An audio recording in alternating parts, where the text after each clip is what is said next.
favor. Génesis capítulo 14, primer libro de la Biblia. Génesis 14. Y la historia habla acerca de un personaje de esos que aparecen en las Escrituras que nos llevan a preguntarnos muchas cosas, y hay cosas que mucha gente opina de ellos, habla, suponemos, creemos, pero la historia de este hombre que relata allí Génesis capítulo 14 es alguien que quizás pasa desapercibido si lo leemos rápido, pero este texto está hablando acerca de Abraham. 2 capítulos antes, Dios le da a Abraham esa famosa promesa que nosotros tenemos allí. En el capítulo 12, Dios habla de la bendición que va a caer sobre Abraham, sobre su familia, sobre su descendencia, sobre las naciones. Y la vida de Abraham toma un vuelco totalmente radical a partir de ese momento, y Dios empieza a llevar a Abraham por diferentes caminos hasta que él finalmente termina siendo lo que nosotros llamamos el padre de la fe, ¿no? La carta de los Hebreos habla mucho acerca de Abraham, pero este hombre llamado Abraham, relata el capítulo 14 de Génesis que en un momento parte de su familia, más precisamente su sobrino llamado Lot, L-O-T, Lot, había sido llevado en medio de una guerra entre 5 reyes. Después lo puede leer usted desde el capítulo 14, del verso 1 en adelante. Se enfrentaron reyes y su sobrino Lot fue llevado cautivo. Desde el verso 14 dice la Biblia, es más o menos una introducción muy breve, pero el capítulo 14,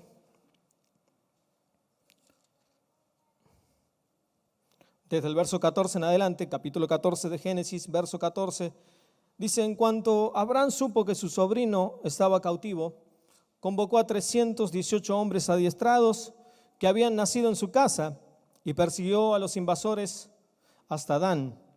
Verso 15, durante la noche Abraham y sus siervos desplegaron sus fuerzas y los derrotaron, persiguiéndolos hasta Obá, que está al norte de Damasco. Verso 16, así recuperó todos los bienes y también rescató a su sobrino Lot, junto con sus posesiones, las mujeres y la demás gente.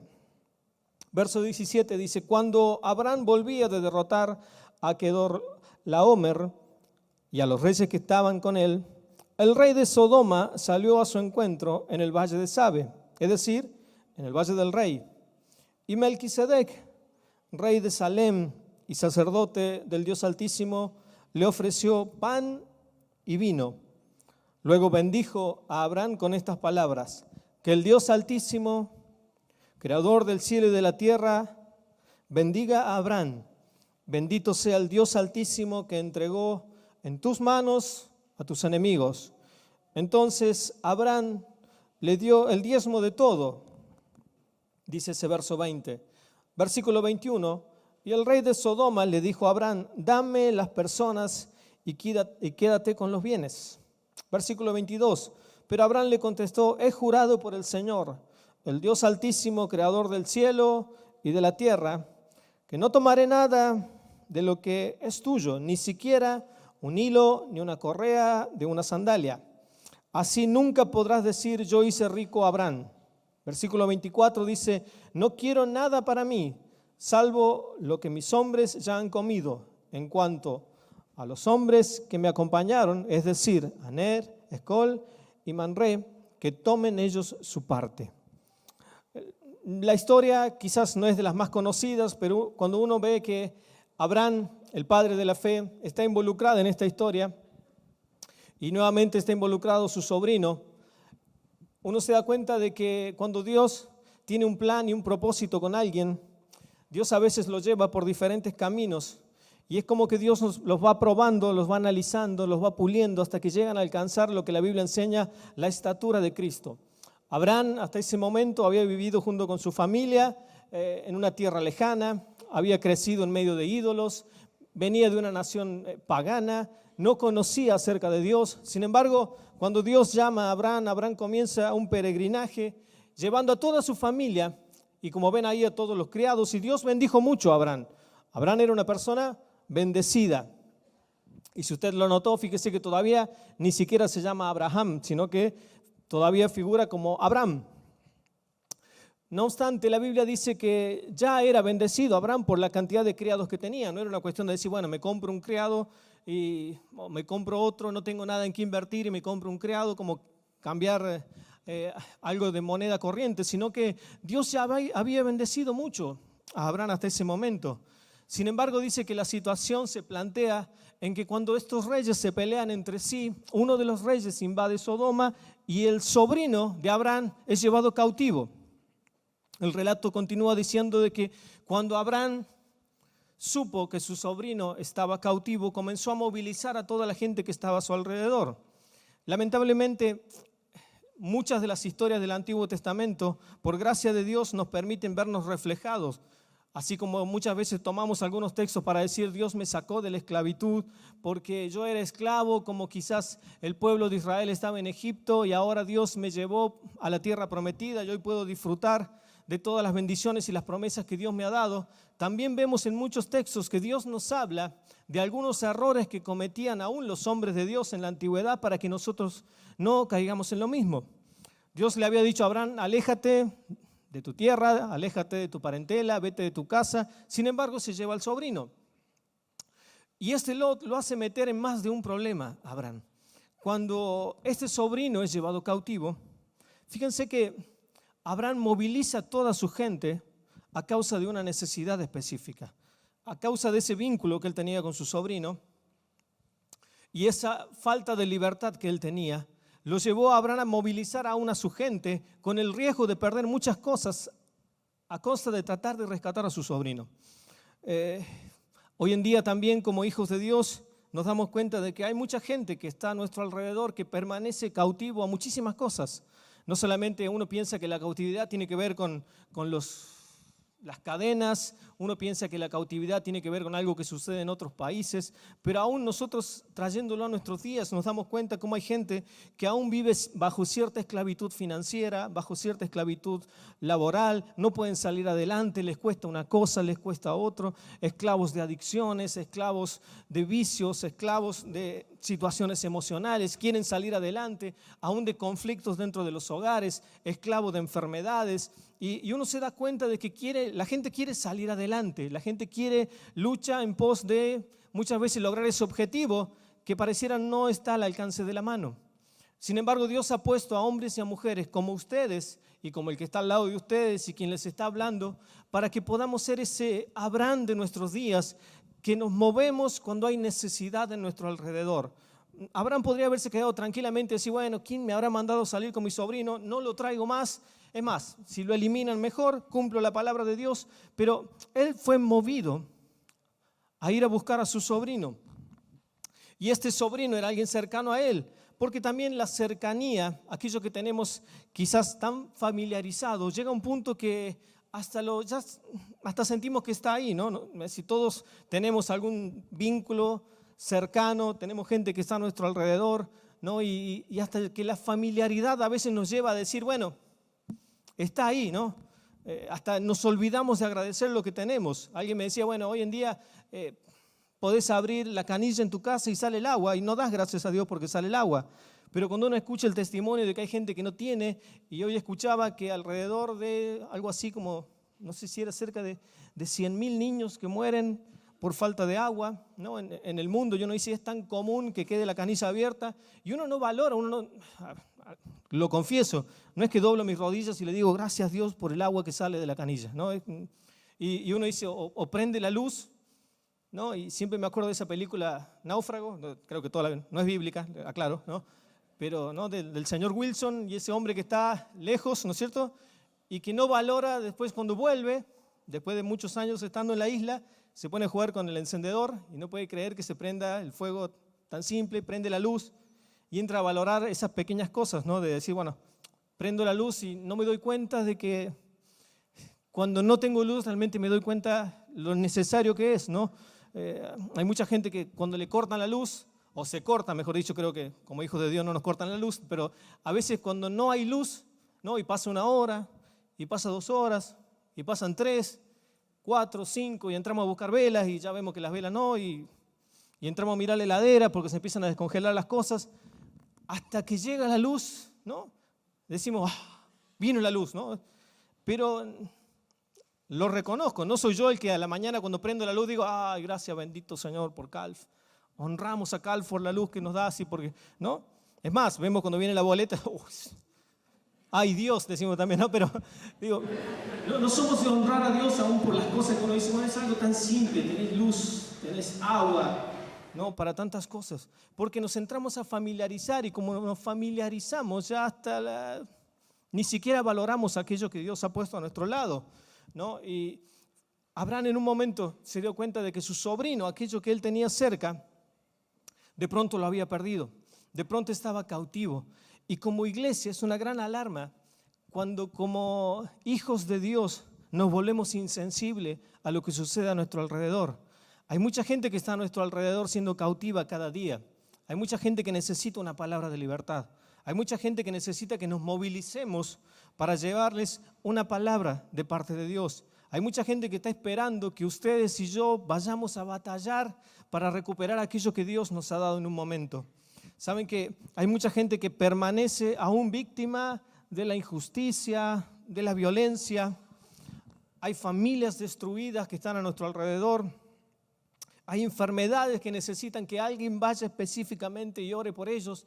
Pero mientras nos sigamos mirando a nosotros mismos y sigamos considerando la familiaridad en lugar de ir a aquel que en este momento necesita algo, no nos damos cuenta de que lo único que estamos haciendo es sembrar egoísmo dentro nuestro. Abraham movilizó a toda su gente y dijo, a ver, voy con mis 318 siervos y vamos a ir a rescatar a uno. Ni siquiera eran a muchos, era uno solo. Como iglesia no podemos permanecer ajenos a la realidad que nos rodea. ¿No? Hace un par de horas en Estados Unidos alguien entró y mató a 50 personas con un arma en lo que es la mayor tragedia, al menos así por atentados, ¿no? que se ha dado en los últimos tiempos. Y uno dice, bueno, pero más allá del lugar donde fue, y uno puede decir, pero ¿qué pasó? El mundo entero está esperando la manifestación de los hijos de Dios. Y si seguimos mirando, siempre vamos a tener una excusa para decir, bueno, a esto les pasó por esto, a aquello les pasa por esto, allá pasa eso, acá no pasa nunca nada. Lo bueno es que a nosotros no nos pasa, ¿no? Y es como ese caso de la inseguridad. Mientras no me veo afectado, la inseguridad para nada me preocupa, ¿no? Y uno escucha a la gente cuando sufre un caso de inseguridad, dicen, bueno, a ver, siempre veía que todos reclamaban y yo nunca hice nada hasta que me pasó a mí. Cuando me pasó a mí empecé a reclamar y a darme cuenta de que estoy en contra de, ¿no? Como hijos de Dios necesitamos ser totalmente proactivos a lo que está sucediendo en nuestro mundo. Lo primero que hizo, dice el verso 14 y el verso 15, Abraham fue convocar a los que había a su alrededor. Él dice que desplegó su fuerza, verso 14 y verso 15, juntó a los que había, a sus siervos y desplegó sus fuerzas y fueron y los derrotaron. Si hay algo que me llama la atención en las Escrituras es que Abraham no fue solo, ¿no? Los hombres de Dios nunca son autónomos, ¿no? Siempre se aliaron, siempre Dios llamó a uno, pero Dios siempre buscó a alguien para que lo acompañaran. Abraham no fue la excepción. Moisés era un hombre tremendo en las manos de Dios, pero tuvo que ir con Aarón, ¿no? Y así vemos a otros y siempre alguien estaba al lado. Jesús podría haber hecho todas las cosas solo, sin embargo siempre se llevaba a su grupo de apóstoles. De hecho, cuando los envía a predicar, los envía de dos en dos. No manda de a uno. Cuando los discípulos, una vez que Jesús se ha levantado, ellos comienzan su ministerio. Los viajes misioneros de Pablo hablan de que iban de a dos, los discípulos iban predicando, iban subiendo Pedro y Juan en el templo y de pronto vieron al necesitado y ellos dijeron, bueno, arriba, no tengo plata ni oro, pero iban los dos juntos. Como hijos de Dios necesitamos saber de que esta batalla que peleamos no es una batalla de uno solo, es una batalla que peleamos juntos. No, y no es un eslogan político, digo, no, necesitamos todos juntos ir para el mismo lado. Necesitamos como iglesia identificar una necesidad y participar todos juntos para revertir eso. No es algo que se va a lograr solo. Muchas veces dicen, bueno, pero en mi hogar las cosas están difíciles. Bueno, no estás solo. Y vieron que siempre nos decimos cosas, el que está al lado, decirle esto, decirle aquello.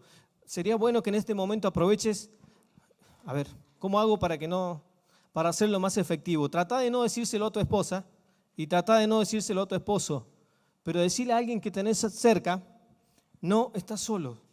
A ver. Y no con tono intimidante, no diciendo, mirá, no estás solo, ¿no?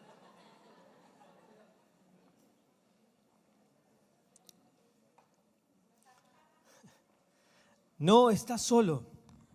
Tu problema no es la soledad. Hay alguien más que te puede ayudar. ¿Y sabes qué? No perdés tu batmanidad por decir, no estoy solo. Es decir, no dejas de ser un superhéroe. Es más, de hecho los superhéroes ahora se juntan todos y están en una sola. ¿Se dan cuenta que ya ni los superhéroes pelean solos? Antes peleaban solos, ahora somos los Avengers, ¿no? Pero, porque hasta ellos se han dado cuenta que necesitan trabajar juntos. No sé si es que el mal se multiplicó tanto que ahora ya uno solo no puede, pero como iglesia creo que hemos entendido de que no podemos hacer todas las cosas solos. Necesitamos a alguien a nuestro lado. Y por eso dije, a ver, decíselo a otro. No se lo digas a tu esposa, porque a veces tu esposa te acompaña o tu esposo te acompaña en una situación difícil y muchas veces se está esperando la mano de otro, de un líder, de un amigo, de un pastor, de un colega, de un ministro, de alguien está esperando. Por eso digo, no estás solo, porque como iglesia formamos parte de ese cuerpo de Dios, de ese cuerpo maravilloso en el que nos necesitamos mutuamente. Necesitamos ir en pos de aquel que está pasando un momento difícil. Hay algo que me cuesta y que últimamente no recuerdo con quién lo hablé, creo que con Tito, que me llama la atención quizás esas iglesias que crecen muchísimo, principalmente en algunos países de Centroamérica, donde son ministerios muy reconocidos y cada vez inauguran templos cada vez más grandes, pero paradójicamente se da en los países más pobres de Latinoamérica. Es decir, la iglesia es mega archi súper bendecida, con pisos y techos de oro y es el país más pobre de Latinoamérica. Es decir, qué contradictorio, porque mientras la iglesia es bendecida, el mundo se muere sin conocer a Cristo. Digo, a veces como iglesia tenemos que abrir nuestros ojos a la necesidad. La Biblia relata que Jesús, en Mateo capítulo 9, un texto que hemos estado viendo la semana pasada, Mateo 9:36, que Jesús dijo, al ver las multitudes, tuvo compasión de ellas, ¿no? Hoy en día pareciera que vemos las multitudes y nos imaginamos un gran templo y todo un gran, y es tremendamente gran. Y Jesús al ver las multitudes tuvo compasión de ellos porque estaban como ovejas que no tenían pastor. ¿Qué hacemos con la realidad? Podemos decir que no existe y sabe Dios que no estoy hablando de que estoy a favor de o en contra de. Lo que estoy queriendo decir es que la iglesia es la respuesta a este tiempo. Ustedes y yo somos la respuesta a este país. Alguien escribió por ahí, Cristo es la respuesta, ¿no? Y otro le escribió abajo, ¿cuál es la pregunta? Pero digo, cuando nos acercamos a Dios, nos damos cuenta de que la gente está buscando que ustedes y yo seamos ese Abraham que fue a buscar a su sobrino, pero por sobre todas las cosas, ese ejemplo máximo del Padre enviando a su Hijo a una humanidad que se perdía sin conocerlo. Cuando nos acercamos a la palabra, vemos que o miramos la necesidad y actuamos en consecuencia, o miramos la necesidad y nos quejamos de lo que está sucediendo y decimos, bueno, algún día va a cambiar. El verso 16 dice que Abraham con estos 318 hombres que recuperaron todos los bienes, las posesiones y rescató a su sobrino. Uno de los grandes problemas que la iglesia tiene, digo la iglesia en general, no estoy hablando de nosotros, digo que en general la iglesia, uno de los grandes problemas que tenemos es que nos hemos acostumbrado a resignarnos con aquellas cosas que ya hemos perdido, ¿no? Vemos cómo las familias se desintegran y decimos, bueno, oremos para que encuentren algo mejor los dos, ¿no? Es decir, no, bueno, me quedé sin trabajo y bueno, oremos para que tenga un buen subsidio. No, y es como decir, bueno, oremos para que, y veamos la forma, bueno, no, nos acostumbramos a que el diablo se puede llevar con total tranquilidad aquello que valoramos, ¿no? Como la paz en nuestro hogar, Nos acostumbramos a que Dios es el Dios que vino a traernos libertad en todas las áreas. Dios no es un Dios que nos quiere ver sufriendo. La figura que más se repite en las Escrituras es la de Dios como Padre, ¿no? El atributo que mayor veces se repite en la Biblia acerca de Dios no tiene que ver necesariamente con su santidad, ni con su poder, ni con todo lo que podemos hablar de Dios, sino a un Dios como Padre. Y como Padre, todos aquellos que somos papás sabemos que, y los que no son papás son hijos, sabemos que nuestro papá siempre quiso lo mejor para nosotros. Y Jesús le decía a los discípulos: si ustedes que son malos saben dar buenas cosas a sus hijos, cuánto más nuestro Padre que está en los cielos le va a dar buenas cosas a aquellos que se los piden. Como padres siempre vemos que queremos lo mejor y hacemos lo imposible para que nuestros hijos tengan lo mejor. Y Dios quiere exactamente lo mismo. Dios ve a un mundo que se pierde y ve a la iglesia como la esperanza. Pero si seguimos mirándonos a nosotros mismos y resignándonos a aquellas cosas que el enemigo cada día va tomando, llega un punto que hasta nos acostumbramos a resignarnos a aquellas cosas que ya no tenemos, ¿no? Y decimos, bueno, y ponemos los medios y vemos que fulano sale a hablar y que decimos, ¿qué tiene que andar a hablar este? Si este es esto o aquello, y habla de familia, alguien que tiene un hogar desintegrado y está gobernando a alguien que está divorciado, y dicen, bueno, pero ¿por qué él? Si Cristo, bueno, pero en todos los lugares donde la iglesia guarda silencio, siempre alguien va a agarrar un micrófono y va a decir su verdad. Hace unos días veíamos un video con algunos jóvenes y decían, bueno, el diablo tomó el micrófono que la iglesia dejó, ¿no? En la iglesia siempre apuntamos a este micrófono, pero en el mundo hay varios micrófonos que necesitan que los hijos de Dios lo agarren y digan las verdades del reino.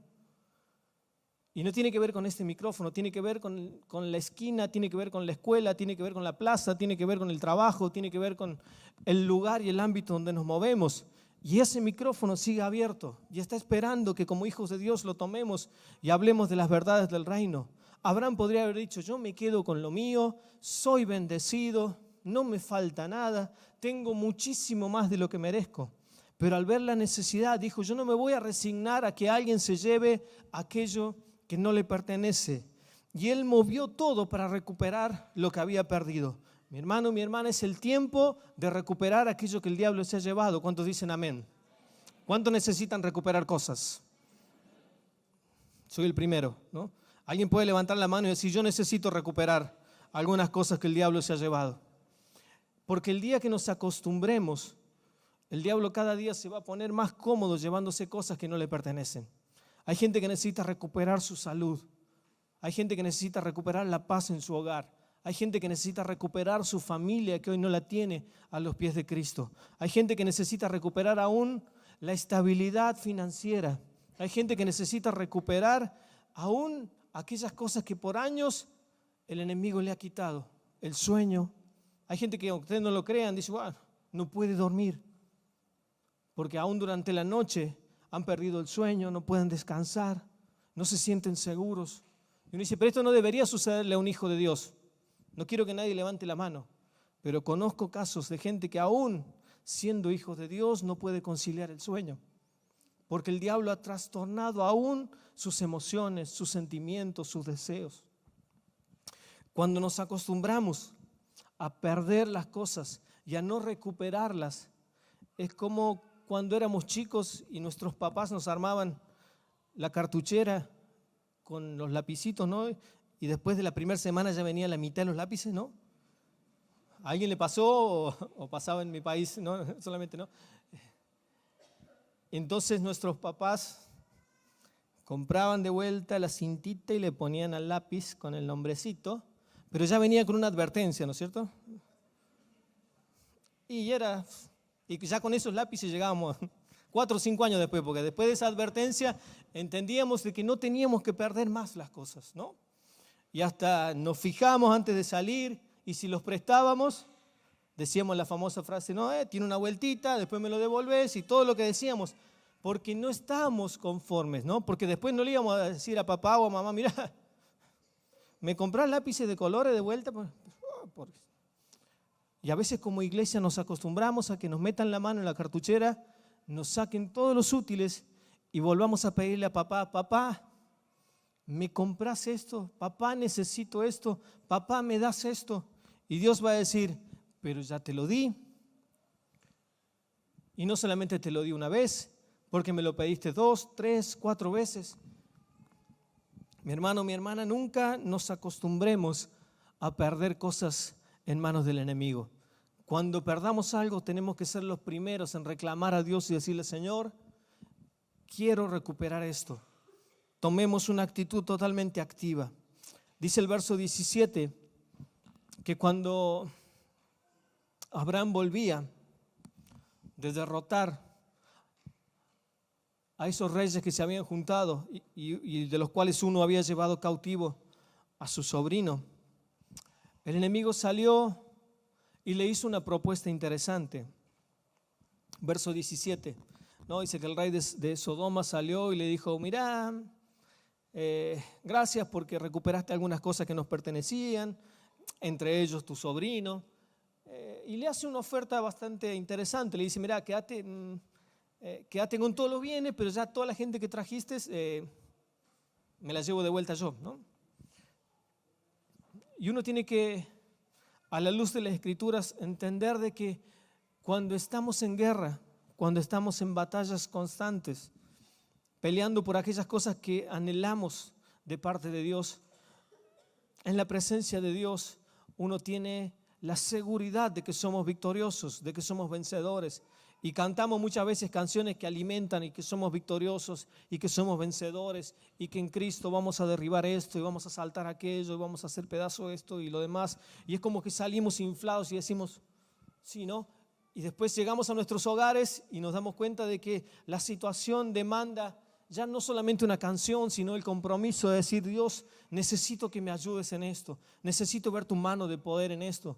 Y cuando nos acercamos a la situación y nos damos cuenta de que es mucho más poderosa de lo que hemos cantado en la iglesia, que es mucho más poderoso de lo que quizás oramos y decimos: bueno, pero Señor, esto no se revierte, y ya he orado una vez y ya he orado 2 veces y hace tiempo que vengo orando por esto y veo que no se revierte. Y no tiene que ver con que está mal cantar, no, nada por el estilo. Creo en la adoración, creo en la alabanza, creo en la guerra y creo en todo aquello que hacemos como iglesia, pero también entiendo que estamos en una guerra continua, que va más allá de las canciones que yo cante, que va más allá de las reuniones que escuche, que va más allá de las horas que mire Enlace o Canal Luz. Estamos en una batalla continua y nadie de los que estamos acá eligió estar en esa batalla, pero sin embargo estamos en una guerra a diario, permanentemente. Hasta que Cristo venga vamos a estar en batalla con el reino de las tinieblas, con las tinieblas. Y me guste o no me guste, esté de acuerdo o no, lo crea o no lo crea, como alguien lo explicó alguna vez, es como la ley de gravedad. Vos la podés creer o no la podés creer, pero si te subís a un techo y caminás, cuando se te acabe el techo, por más que digas yo no creo en la ley, te va a partir la cabeza porque es una realidad. Y si estás en Dios, sabés que así como hay un Dios, también están las tinieblas y también pelean en contra de tu vida. Y te guste o no te guste, estás en una batalla permanente. Uno puede decir: bueno, pero yo no me meto con el diablo no se mete conmigo. ¿Y quién te hizo creer eso? Porque no hay tregua alguno con las tinieblas. Yo no puedo firmar el tratado de paz con el diablo y sentarme y decir: bueno, a ver, yo no me meto con vos y vos no te metes conmigo. ¿Estamos? Vos allá y yo acá, ¿no? Es decir, no existe. Y a veces hemos creído: bueno, lo que pasa es que yo nunca he visto, nunca he tenido una experiencia, nunca me ha pasado nada raro con el infierno, así que supongo que como estoy con Dios, ¿no? Hasta el último día de nuestras vidas.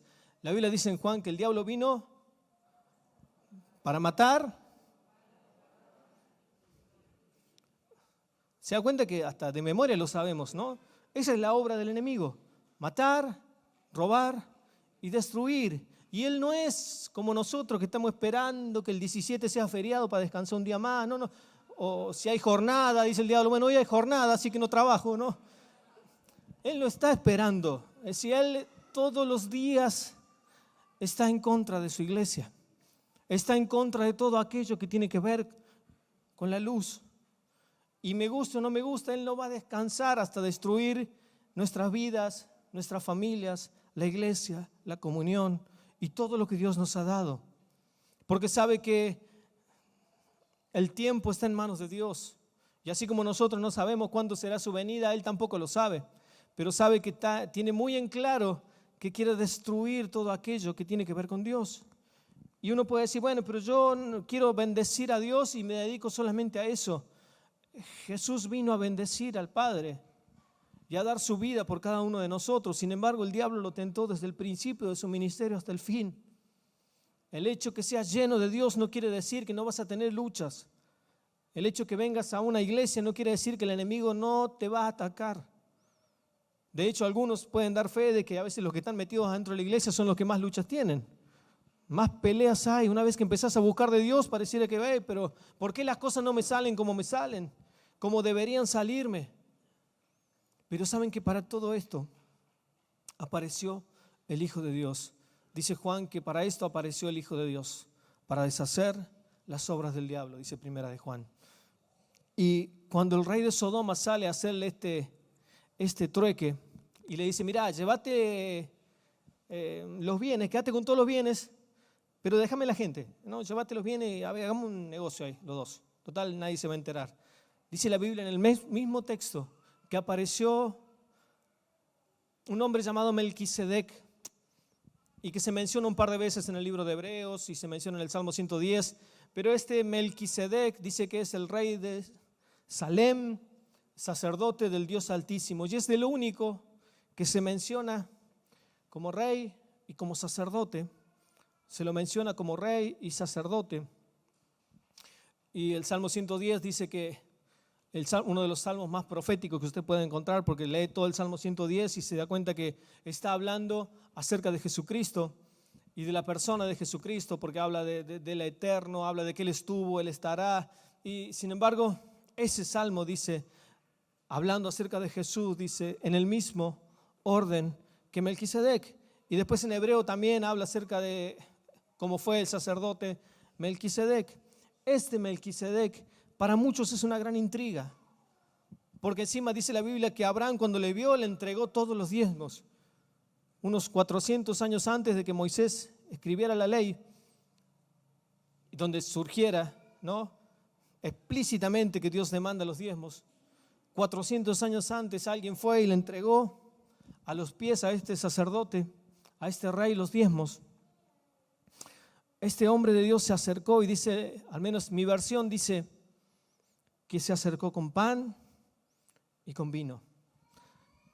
Porque después de cada batalla es bueno saber de que Dios está a nuestro lado. Yo no sé cuál es tu guerra, yo no sé cuál es tu batalla, yo no sé cuál es tu lucha de cada día. Lo que sí tengo seguro y tengo claro es que Dios está a tu lado. Yo no sé con qué te encontrás, no sé cuántas veces habrás pedido a Dios por algo, no sé cuántas veces habrás reclamado a Dios por cosas, ¿no? Como hijos de Dios no podemos permanecer insensibles ante lo que está sucediendo, ¿no? Nuestros hijos, nuestros adolescentes están siendo bombardeados en sus escuelas, en sus colegios, por muchísimas cosas que con el único fin de destruir la relación de Dios con ellos y de ellos con Dios. Sin embargo, como iglesia somos llamados a plantarnos y pelear cada día por aquellas cosas que el enemigo quiere conquistar y que están cerca nuestro. Yo no sé ustedes, pero yo no quiero perder más nada. Yo quiero recuperar, es más, todo aquello que aún en contra de mi voluntad el diablo se ha llevado. Pero uno puede decir, bueno, pero yo soy cristiano y el diablo no puede tocar nada, ¿no? O el diablo no me puede sacar nada, ¿no? Pero cuando recién le pregunté cuántos han perdido cosas en estos tiempos, la gran mayoría levantó sus manos. Y no quiere decir que por ser hijo de Dios no vas a dejar de perder. Lo que estoy queriendo decir es que como hijo de Dios, por ser precisamente hijo de Dios, es la hora de recuperar aquello que está perdido. ¿Cuántos dicen amén? La Biblia dice más abajo que este hombre llamado Melquisedec, para algunos la figura de Cristo en la antigüedad, se acercó y les dio pan y le dio vino para que bebiera después de la batalla. El Evangelio de Juan dice que Cristo es nuestro pan, el pan de vida. Cristo es la vid verdadera. La cena del Señor tiene que ver con el pan, con el vino, con acercarnos a la comunión del Padre. Y de hecho se menciona que este hombre es el único que se lo ve como rey de Salem, que después con el tiempo pasa a ser Jerusalén, y era el único que se lo ve como el sacerdote del Dios Altísimo. Después no se ve a otro hombre del cual se mencionen semejantes atributos, hablando de que Dios es aquel que está a nuestro lado. Dios vino para estar a nuestro lado. Y cuando Abraham se dio cuenta de que este hombre había llegado, él entregó lo que él tenía y dijo: primeramente le voy a dar a Dios lo que corresponde. Y no estoy hablando de plata, por favor, quiero que no me malinterpreten. No estoy hablando de diezmos, no estoy hablando de plata.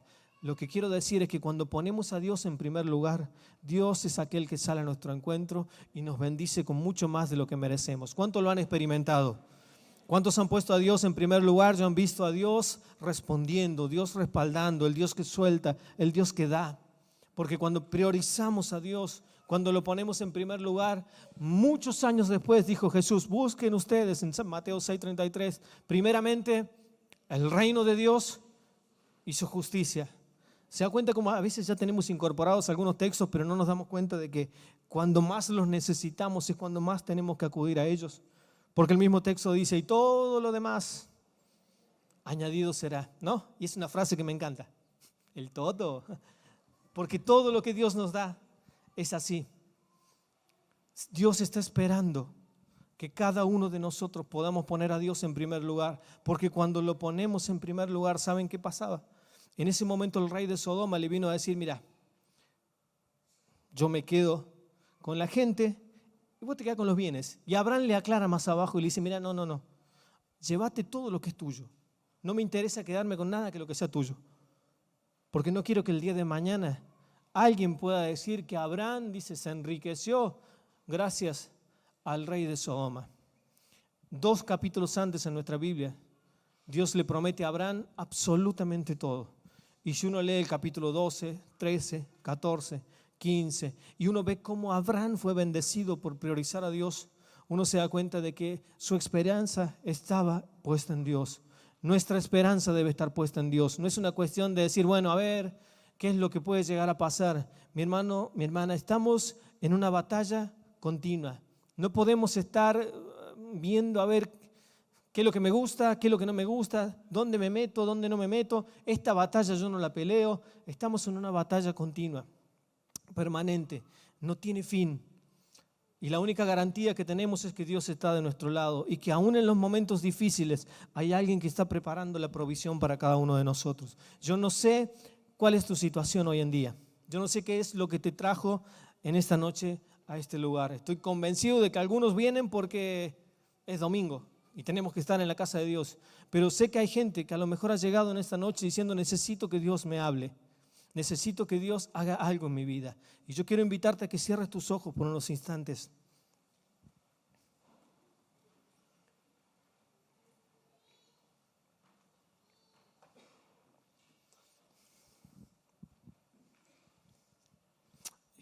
Y quiero que nos dediquemos en este tiempo a reconocer a Dios por sobre todas las cosas. Solo vos y el Espíritu Santo saben qué es lo que has vivido hasta este momento. Quizás llegaste defraudado por un hombre, por una mujer. Defraudado quizás porque conociste a Dios y en un lugar donde se honraba a Dios no se hizo. Y terminaste lastimado. Quizás depositaste tu confianza en gente que luego te terminó defraudando. Quizás tu hogar en esta noche ha perdido la paz, ha perdido el gozo.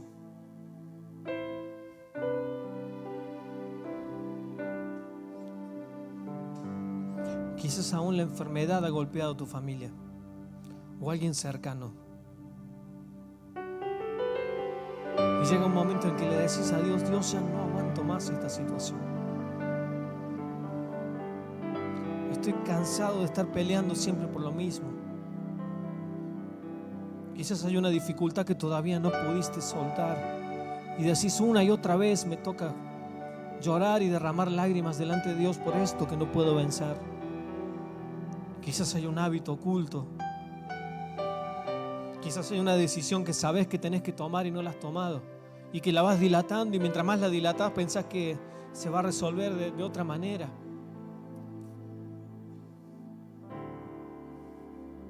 Quizás estás esperando que Dios actúe de una manera sobrenatural en tu vida. Sin embargo, cada día que pasa, te das cuenta que pareciera que todo se vuelve más lejano, más doloroso. Incluso algunos ya hasta están completamente desesperados y están diciendo: Dios, ¿hasta cuándo voy a esperar? ¿Cuándo se va a revertir esto? Quizás te ha tocado atravesar un momento en el que dijiste: ¿dónde está Dios cuando más lo necesitaba?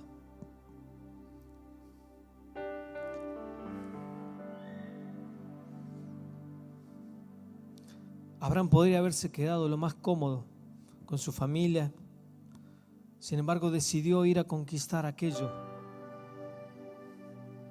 que él sabía que le pertenecía, aunque Lot le trajo más dolores de cabeza. Pero él sabía de que ante una situación injusta, él no puede permanecer totalmente desentendido. Y producto de haberse movido, de haber convocado y desplegado sus fuerzas, dice la Biblia que él derrotó a ese enemigo. Y no lo hizo solo, sino que lo hizo con gente a su lado. Mi amigo, mi amiga, hermano, hermana, no estás peleando solo esta batalla. No sos el único que tiene que atravesar cosas que no entendés. ¿Sabes qué? De hecho, la mayoría de las cosas a veces ni siquiera las llegamos a entender. Solo nos dejamos llevar a ver qué es lo que Dios tiene detrás de cada situación. Porque aún en las frustraciones, en nuestras propias frustraciones o en nuestros fracasos, Dios se glorifica. Aún en las decisiones erradas que hemos tomado, aún desde esas Dios se glorifica. Aún cuando ponemos nuestra confianza en Dios, muchas veces nuestro entorno nos traiciona, nuestro entorno se ve afectado. Por eso hoy más que nunca necesitamos volver nuestra mirada a Dios, porque hoy vamos a recobrar fuerza juntos. Hoy vamos a poner nuevamente nuestra confianza en Dios, porque cuando vino ese rey Melquisedec, la misma Biblia dice que Abraham había estado hasta la noche persiguiendo a los enemigos. Él fue fortalecido porque Dios ha venido para traer nuevas fuerzas y empezar nuevos juntos este proceso que estás atravesando. No hay nada mejor que caminar juntos con Dios.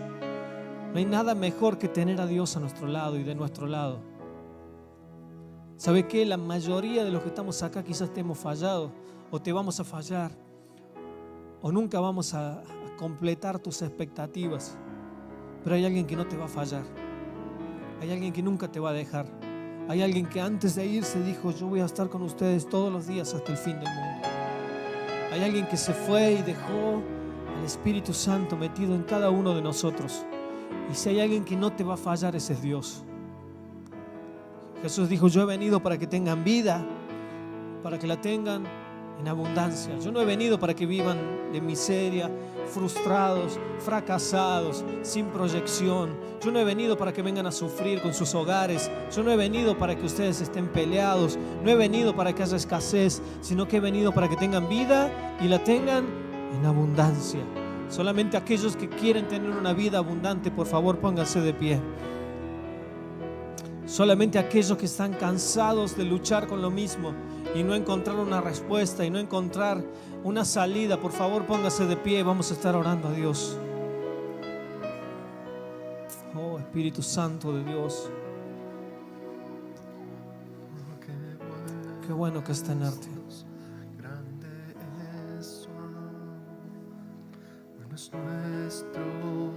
Ahí donde estás, yo quiero por favor invitarte. Con tus ojos cerrados, quiero invitarte que levantes una mano. Si podés levantar las dos, levanta las dos, pero si podés levantar una mano y decir: Señor, yo necesito que empieces a actuar de manera sobrenatural sobre mi vida, sobre mi familia, sobre mi esposo, sobre mis hijos, sobre mis nietos, sobre mis padres, sobre la salud, Señor, yo quiero que mi familia te termine conociendo. Yo no quiero pelear más con mi fuerza, sino quiero empezar a pelear en tu fuerza. Quiero empezar a batallar en tus fuerzas. No quiero, Señor, volver a caer en lo mismo. Quiero a partir de este momento pararme delante de tu presencia con todas mis fuerzas y decirle: Señor, te necesito. Necesito que empieces a revertir esta situación específica. Así como hizo Abraham, yo quiero salir de la pasividad de ir a conquistar aquello que el enemigo me ha quitado, aquello que me sacó, aquello que me ha llevado. Yo quiero ir en el nombre de Jesús y recuperar aquello que he perdido. Y si el Espíritu Santo ahora te está trayendo a la mente algo que has perdido, ahí donde estás, empezar a reclamarlo y decirle: Señor, hoy reclamo esto. Hoy reclamo delante de tu presencia esto. No quiero perder más. No quiero, Señor, estar más de esta manera.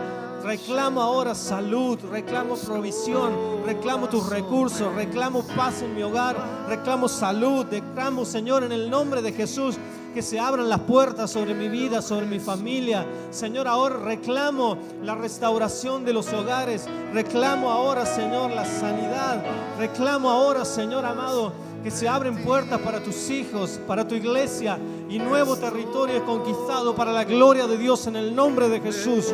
Oh, maravilloso Espíritu Santo de Dios, Él está aquí en esta noche, Él está aquí, Él está en esta hora moviéndose. Dale la libertad para que Él se mueva ahora en el nombre de Jesús. Cada uno sabe de qué manera Dios le estuvo hablando.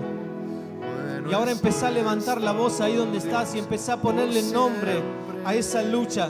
Empezá a ponerle nombre a esa batalla. Empezá a ponerle nombre a esa batalla que estás librando cada día. Decirle: Señor, en el nombre de Jesús, yo ahora reclamo esto. Reclamo esto. Saben que cada uno tiene un reclamo delante de Dios diferente. No es el mismo que el mío. Cada uno tiene algo para decirle a Dios que yo no voy a decir. Cada uno de ustedes sabe qué es lo que está pidiendo delante del Padre.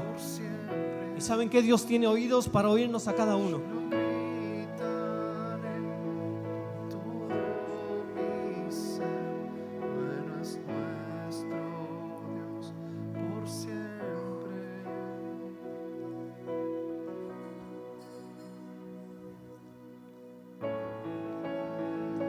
La Biblia relata un ejemplo de una viuda que fue insistente y que pedía delante del juez por un caso. Y la Biblia relata de que la viuda recibe la respuesta, no porque merecía recibir la respuesta, sino que por insistente la recibió. Y la Biblia aclara eso y le dice que el juez le hizo justicia nada más que por insistente. Y si hoy te dicen en esta noche: mira, tu respuesta tiene que ver con tu clamor. Jeremías dice: clama a mí y yo te responderé. Clama a mí y yo te responderé. Y saben que el clamor tiene muy poco que ver con abrir la boquita un poquito. El clamor tiene que ver con empezar a levantar la voz delante del Padre. Porque nos pasa y nos ha pasado que cuando escuchamos el dolor, el clamor, no podemos permanecer insensibles. Cuando Dios escucha nuestro clamor, moviliza todo el cielo, moviliza sus ángeles y dice: ahí hay un hijo mío que está clamando. Vamos, empiecen a llevar la respuesta. Pero Dios está esperando nuestro clamor. Así que yo quiero invitarte a que empieces a levantar tu voz. A veces gritamos cualquier cosa. A veces levantamos la voz para discutir, para reclamar, para protestar. Hoy vamos a levantar nuestra voz delante del Padre y vamos a reclamar que Dios empiece a revertir toda esa situación que parece irreversible. En el nombre de Jesús, vamos, iglesia, comenzá a clamar delante de Dios y decirle: Señor, empezá a revertir esto en mi hogar, empezá a revertir esto en mi familia. Vamos, iglesia, que nos escuche Dios delante de su presencia. Empezá a abrir tu boca, empezá a levantar tu voz y decirle: Señor, yo quiero que esto se revierta ahora, en el nombre de Jesús.